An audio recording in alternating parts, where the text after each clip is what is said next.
পুরুষ মানুষের যন্ত্রণা বাচ্চা থাকতে শেষ হইতো না। ঝামেলা করে উন্দুর বিড়ালে, দুষ পরে পুরুষের উপরে। চিল্লা পাল্লা আর ভাল লাগে না। বিছনা থেকে উঠলাম, উঠতে গামছাটা লারের মধ্যে তৈয়া ঘর থেকে বাইর হইলাম। ঘর থেকে বাইরে যাইতাছি, যাইয়া বাতিজারে লইয়া রিক্সাটা লইয়া মডার্ন ফার্নিচার হৃদয় ভাইয়ের দোকানে গেলাম। যাই এনচিপ করলাম, কইলাম যে ভাই আমার একটা কানাডুলি দেখান। ভাই একটা কানাডুলির বুল লইয়া গেছে, দেখাইতাছে কানাডুলিটা দরজাটি কুলিয়া, কইতাছে এটা নেও ভালো আছে, ডেক বাতিল রাখতে পারবা সুন্দর করিয়া। পরে ভাইয়ের সাথে দামাদামি পিস করে 4,000 টাকা দিলাম। 4,000 টাকা নতুন টাকা, বাংলাদেশের নতুন টাকা দিয়ে কিনলাম। খুবই ভালো লাগলো। পরে আল্লাহ কান্দ করিয়া রিক্সার বুল লইয়া যাইতাছি কানাডুলি লইয়া, রিক্সাত নিয়ে তৈছি। রিক্সার মধ্যে কানাডুলিটা তৈয়া ভাইয়ের সাথে কিছু আলাপ টালাপ করে গাড়িটা ঘুরাইয়া যাইতাছি গে। তো ভাই একজন লোক দিছে কানাডুলিটা গড় ঢুকানির লাগে।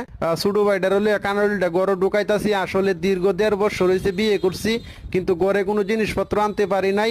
কানাডুলির জন্য ভাত তরকারি বিড়ালে নষ্ট করে লাই, একবার রানলে আর একবার খাওয়া যায় না, বিড়াল আর উন্দুরের লাগিয়া। কানাডুলি আনলাম, এখন একটু চিল্লা পাল্লা কিছুটা বন্ধ হইব। সবাই দোয়া করবেন আমার জন্য। ধন্যবাদ সবাইকে।